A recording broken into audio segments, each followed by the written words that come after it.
आज के समय में हम सभी के लिए इंटरनेट बहुत जरूरी हो गया है। इंटरनेट आज पूरी ग्लोबल इकोनॉमी का आधार बन चुका है। लेकिन इस इंटरनेट की सबसे अनोखी बात यह है कि ये आप तक हजारों लाखों किलोमीटर तक का सफर तय करके पहुंचता है। आपने ऑप्टिकल फाइबर केबल का नाम तो सुना ही होगा। ये वही केबल है जिसकी मदद से आप सभी लोग हाई स्पीड इंटरनेट का आनंद ले रहे हैं। लेकिन अगर ये ऑप्टिकल फाइबर केबल ना होता तो शायद 4G और 5G इंटरनेट स्पीड के सपने सिर्फ सपने ही रह जाते।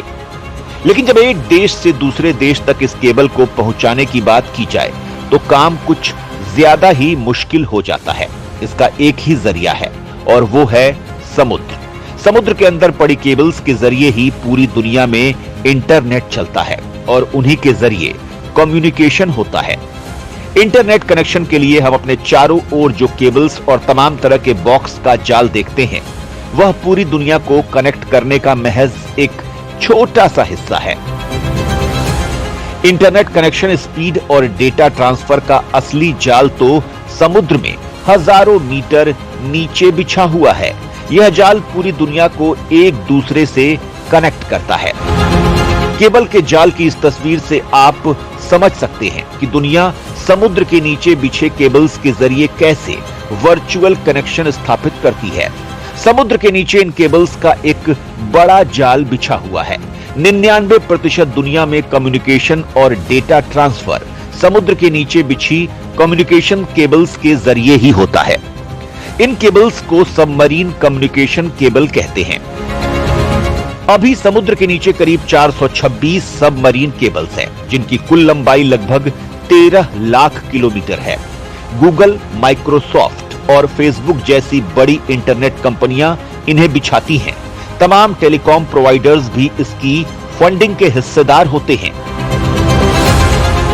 एक देश से दूसरे देश तक कैसे पहुंचता है इंटरनेट? समुद्र में कैसे बिछाई जाती है इंटरनेट केबल्स? दोस्तों, इंटरनेट को एक देश से दूसरे देश तक लाखों किलोमीटर तक पहुंचाने के लिए इस केबल को बिछाया जाता है। लाखों किलोमीटर का सफर तय करके ये केबल एक देश से दूसरे देश तक पहुंचते हैं। इसके बाद इंटरनेट सर्विस प्रोवाइडर इस केबल के जरिए अपने ग्राहकों को इंटरनेट पहुंचाने का काम करते हैं। लेकिन जब बात भारत की आती है तो हमारे भारत के आसपास सिर्फ समुद्र ही समुद्र हैं। जरा सोच कर देखिए कि आखिर ये केबल समुद्र को लांग कर कैसे आपके देश तक पहुंचते हैं, हमारे देश तक पहुंचते हैं। इस केबल को बिछाने के लिए बिल्कुल खास तरह की शिप को मॉडिफाई किया जाता है। ये ऐसी शिप होती है जिसका सिर्फ एक ही काम होता है, समुद्र में हजारों लाखों किलोमीटर तक इस ऑप्टिकल फाइबर केबल को बिछाना। आज के समय में स्कॉगर्रक, CS सॉवरेन कुछ ऐसे शिप हैं जो ऑप्टिकल केबल को समुद्र के अंदर बिछाने का काम करती हैं। इस शिप की खास बात यह होती है कि ये एक ही बार में 2000 किलोमीटर तक का केबल अपने साथ लेकर ट्रेवल कर सकती हैं और इन शिप की वजह से समुद्र के अंदर केबल बिछाना बहुत ही आसान हो गया है। और इसकी रफ्तार सुनकर तो आप भी हैरान हो जाएंगे। एक ही दिन में ये करीब 100 से 150 किलोमीटर तक का केबल बिछा देती हैं और कई बार ये 200 किलोमीटर तक भी पहुंच जाता है। बस इनकी इस स्पीड के कारण आज आप तक हाई स्पीड इंटरनेट बड़ी आसानी से पहुंच गया है।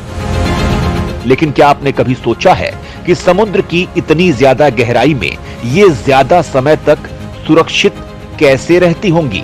इस तरह की ऑप्टिकल फाइबर केबल को लंबे समय तक समुद्र के अंदर टिकने के लिए स्पेशल तरह से डिजाइन किया जाता है। ऑप्टिकल फाइबर के ऊपर कॉपर, मेटल और रबर की कई लेयर्स चढ़ाई जाती है। उसके बाद ही इन्हें समुद्र के नीचे बिछाने का काम किया जाता है। इसकी वजह से इसे सबमरीन केबल कहा जाने लगा है। लेकिन इस केबल को बिछाने और बनाने में काफी खर्च आता है। एक प्रोजेक्ट में करीब 100 मिलियन से 500 मिलियन US डॉलर्स तक का खर्च आ जाता है। केबल को समुद्र के अंदर कैसे बिछाया जाता है? समुद्र तट से थोड़ी दूर पर एक शिप को खड़ा किया जाता है। ये वही शिप है जो केबल बिछाने का काम करता है। शिप में केबल को लोड करने के लिए समुद्र तट से शिप तक केबल पहुंचाई जाती है। यह काम पूरी तरह से मैन्युअली किया जाता है, क्योंकि इतना बड़ा जहाज समुद्र तट के करीब नहीं आ सकता, नहीं तो यह पूरी तरह से फंस सकता है। इस केबल को शिप में लोड करने के लिए केबल के एक सिरे को शिप में लगे रोलिंग मशीन में बांधा जाता है और दूसरा सिरा समुद्र तट पर होता है, जो केबल को रिलीज करने का काम करता है। कुछ ही समय में शिप में लगी रोलिंग मशीन 2000 किलोमीटर तक के लंबे केबल को रोल करके लोड कर लेती है और अब ये शिप समुद्र के अंदर केबल बिछाने के लिए बिल्कुल तैयार है। लेकिन अभी और भी बहुत काम बाकी है। केबल को बिछाने से पहले यह तय किया जाता है कि इस केबल को कौन से रूट पर बिछाया जाएगा।